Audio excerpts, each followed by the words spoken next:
అసెంబ్లీలో ఒక నిమిషం, అసెంబ్లీలో చర్చ అంటే అక్కడ మైక్ ఇయ్యరు, కట్ చేస్తారు. అయినా అసెంబ్లీలో కూడా మేము రెడీగానే ఉన్నాం. మైక్ కట్ కాకుండా, మైక్ కట్ చేయకుండా మా వాదన మమ్మల్ని వినిపించే అవకాశం ఇవ్వనండి. కెమెరా మా దిక్కు పెట్టరు, మైక్ కట్ చేస్తారు.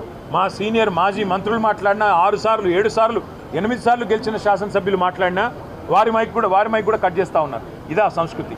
అసెంబ్లీలో స్పీకర్ గారిని పాపం ఆయనని ఇబ్బంది పెడుతూ, అందుకే మేమేమనుకున్నామంటే గతంలో ఇదే రేవంత్ రెడ్డి గారు ప్రెస్ క్లబ్ కూడా మంచి వేదికనే, అది ప్రెస్ వాళ్ళ చేతుల్లో ఉన్న వేదిక, అదేమి ఎవరో మేమేదో ఏర్పాటు చేసిన వేదిక కాదు, ఒక న్యూట్రల్ వేదిక. మరి అసెంబ్లీలో ఎట్లాగో అసెంబ్లీ సమావేశం కూడా పెడతలేరు. మేము అడిగినాం గతంలో ఫార్ములా ఈ మీద చర్చ పెడితే అసెంబ్లీలో పెట్టమని అడిగినాం, పెట్టలేదు.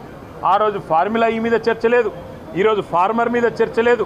ఎక్కడ అసెంబ్లీలో చర్చకు కూడా అవకాశం లేకుండా చేస్తూ ఉన్నారు. కాబట్టే మరి ప్రెస్ క్లబ్ అయినా రెడీ. రేపు అసెంబ్లీలో పెడతాను ముఖ్యమంత్రి గారు మాటిస్తే, మైక్ కట్ చేయకుండా స్పీకర్ గారు కనుక మాటిస్తే తప్పకుండా మా పార్టీ తరఫున మేము మాట్లాడతాం, వారి ఛాలెంజ్ స్వీకరిస్తాం.